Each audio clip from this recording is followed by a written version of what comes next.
Whether you are still connected or disconnected from a narcissist, they can still have power over you.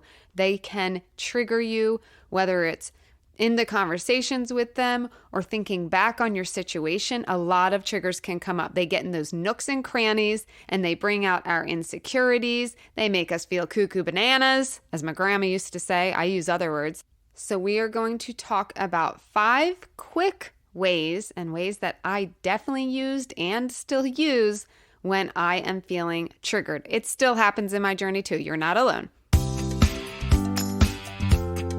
Hey queens, welcome to But Still She Thrives. Do you want to stop getting caught up in that wicked web of a creepy, crawly narcissist? Do you find yourself up late at night replaying the abuse you put up with and wondering how you can heal now? Do you wake up hoping for healthy relationships and peace only to feel totally exhausted and mind effed? Girl, I see you! I'm Christy. I too had to disconnect from toxic people in my life, and I wished I could undo the damage. I felt ashamed, lonely, and kind of lost. But I'm a stubborn Italian, and I refuse to give up. I found ways to recalibrate my mind and body more quickly than I thought, and can now share them with you. In this podcast, you will find coping tools, healing methods, and confidence boosters so you can trust yourself and find peace and freedom. So shields up, ladies. Let's go protect our peace. Are you feeling lost after post-narcissistic abuse? I'm your girl. I got you. This is my specialty. Go check out ways to work with me at www.christyjade, that's CHRISTY, jade.com. Click on work with me and find all the fun ways you can work with me, whether it's one-on-one coaching or a pre-recorded boundaries course. When we feel triggered and emotional, we want a quick fix. Can I get an amen? So I have found these 5 things to be the best. They're not the only methods or techniques to use, but these are 5 that I use and I love. So number 1 is yin yoga. I discovered this a few years ago, and now I teach yin yoga because I love it that much. And I do classes, I do one-on-one sessions, but in the moment, even when you are having this kind of visceral reaction to a narcissist or to memories of a narcissist or things that are brought up because of a narcissist, it is so helpful to even just hold a yin yoga position for a few minutes. Yin yoga is so good at releasing the negative, really just, that awful energy you carry when you're getting triggered. And yin yoga for me, I love all yogas, but yin yoga is my jam. It gets into the deep, deep parts physically and mentally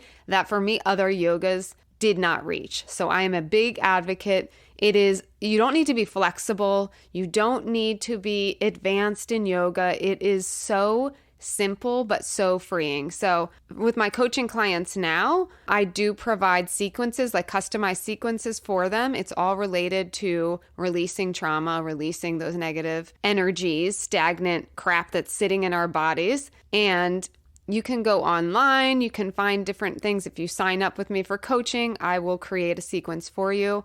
I'll put in the show notes, I have a YouTube class up. I just made it public so I could share it with you guys. If you want an example, there's like a 45-minute letting go of negative energy sequence that I do on there. So you can check that out on my YouTube channel. But in the meantime, you can always go look up yin yoga poses or yoga poses even that are related to releasing negative energy, having to do with trauma, any of that. But if you want something more specific, you can email me at fiercemamac, @gmail.com if you want to, get something more customized. Number 2, meditation and breath work.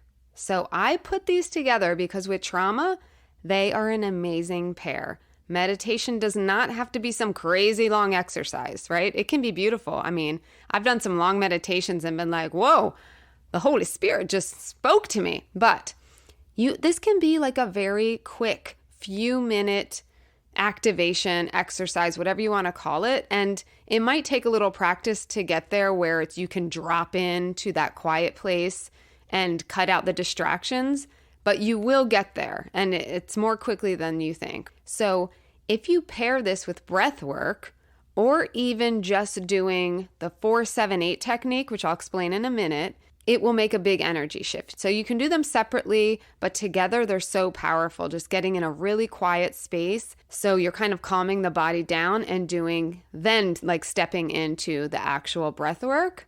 So for the 4-7-8 technique, you breathe in for 4 seconds through your nose, you hold it for 7 seconds, and you exhale for 8. And you repeat this until you feel like a calm little peace frog. I love this. It's a quick thing. I have taught my daughter to do it. I've taught friends to do it. I've taught my coaching clients to do it. It's so simple, but it really, really does just get you kind of out of your head and breaks that cycle. By the way, if you don't have my 4-minute meditation, it's a morning boost, I call it, meditation, one of my clients' favorite meditations I've created. If you don't have it, I will put that in the show notes. That is something you should be doing every morning. It's free. Just go grab it every morning to start your day off. You have 4 minutes. Everyone's got 4 minutes. If you don't, wake up 4 minutes earlier. It is worth it, I promise. When you start your day in that headspace, in a peaceful, calm, uplifting, it's a little empowering, mine specifically, it just sets you off in a better mood so that anything coming in that day, anything negative, any stress, it will feel a little lighter. And if you want to, do meditation throughout the day or at night, of course, that's going to amplify your results. But just doing that 4-minute meditation alone has changed my clients' whole day, their energy. And I just love it. So that will be in the show notes. We have a lot of things in the show notes today because these are all tools and techniques and resources I have. Number 3 is journaling. A plain notebook will do. Get yourself a cute little pen, cute little notepad, make it fun, but get those feelings out. Writing can really help release a lot of pent-up sadness, anger, resentment, any of those fun feelings as a result of narcissistic abuse. Yay! So just get it down on paper. I also created a not my shit journal. It's called #NotMyShit. That's my little coined phrase because as I went on this journey, I realized how much stuff I was carrying that was not mine to carry. And that was a result of, abuse and mistreatment. And we learned to take on others' crap, that specifically narcissists who we were the victim of. But also we learned that as a behavior that it's almost just comfortable taking on feelings that really don't belong to us. We should not have to carry through our lives. So I created a notebook. And again, I'll put that in the show notes. You can get it on Amazon. But basically, it has prompts for every day, every morning to basically just drop those feelings into this notebook. And it's in each page has 4 little sections. It just feels so good to get this stuff off your chest and start your day fresh. So fresh and so clean. Let's bring it back to the 90s. Was that 90s or 2000s? Number 4 is mirror work. Mirror. I still have my mom's New York in me. Mirror. It's MIRA, mirror. No, mirror work. Can someone say that word right for me? So the premise with this is that you learn to love yourself by directly looking in your own eyes in the mirror and declaring your love. Yeah, queens, we're about to get crazy up in here, okay? But there's a book actually that talks about this. It's called Mirror Work, 21 Days to Heal Your Life. So powerful. I will put that book in, it's from Amazon as well. You can get it there. I'll put in the show notes. But in the meantime, you can just practice saying, I love you in the mirror every morning. I know it sounds a little kooky, but if you want to go deeper, this book will help you kind of dig up some stuff and looking in the mirror. Truly, this is so powerful, actually more powerful than I thought it was. I was like, oh, I guess it'll be nice. Let me read the book, see how it goes. It's actually really, really powerful and healing. So I know that's a longer term thing to read the book, but in the short term, and just if you're having a moment, just getting to a mirror and looking at yourself in your eyes, and you can do affirmations. You can, declare that self-love. You can say, I am worthy. This person's feelings and this person's actions do not determine my emotions and my actions, right? That's huge. That's a huge thing. So saying that on repeat will help you alone. Number 6, support. So any kind of support, but support is necessary when healing from narcissistic abuse. This is my opinion, but I'm going to scream it through the hilltops, on top of the hilltops. On top of the hills? I'm going to scream it somewhere. It's going to be loud and crazy because that's the Italian stallion in me. No, I am telling you, you cannot walk this path alone. You should not have to. You shouldn't. You can, but it's going to take longer to heal, and it's going to be hard, right? It's hard enough even with support. It's doable. I've come so far, and I have many clients who we have walked through this together, and they are doing amazing. So it's doable, but I'm telling you, without support, it is a lot harder and a lot slower. So therapy is awesome. One benefit of working with me is I give you Voxer access. So if you're having a moment, you can vent it to me on a voice message through Voxer.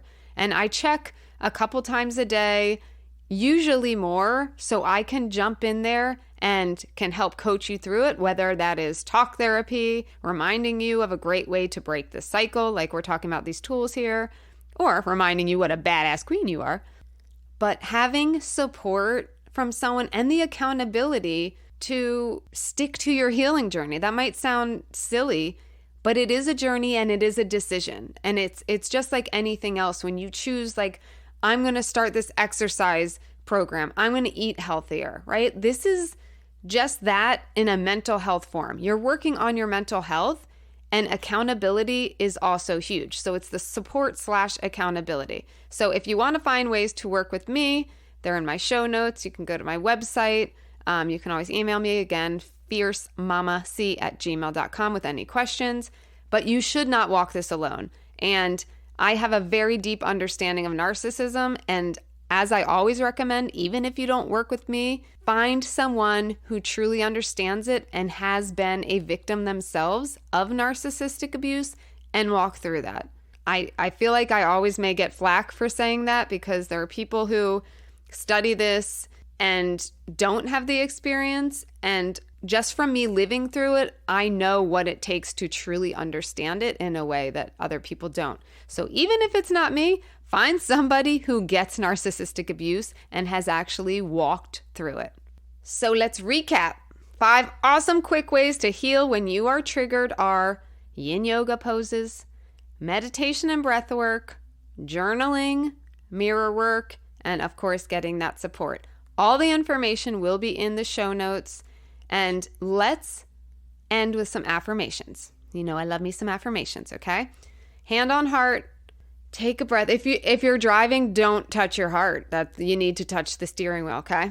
But if you are not, and you are in a safe, calm place, put your hands on your heart, shut your eyes, and I want you to feel this. You can write it down and add it to your morning affirmations, okay? I am not going to let someone else's emotions determine mine. I am in control and I am free. Let's do it another time. I'm in the mood for a little extra. I am not going to let someone else's emotions determine mine. I am in control and I am free. Oh, how's that feel? Yes. Okay. I will see you in the next episode. Have a wonderful week. And again, all this information is always in my show notes in the podcast description. Smooches and deuces. If you are loving this podcast but want a little more customized guidance, go to my website at www.christyjade, that's CHRISTY, jade.com, and go to the Work With Me tab to find ways you can work with me. I would love to help you. Also, don't forget to look in the show notes, aka the description of this podcast, for any related links that I mention and more Christy Jade fun.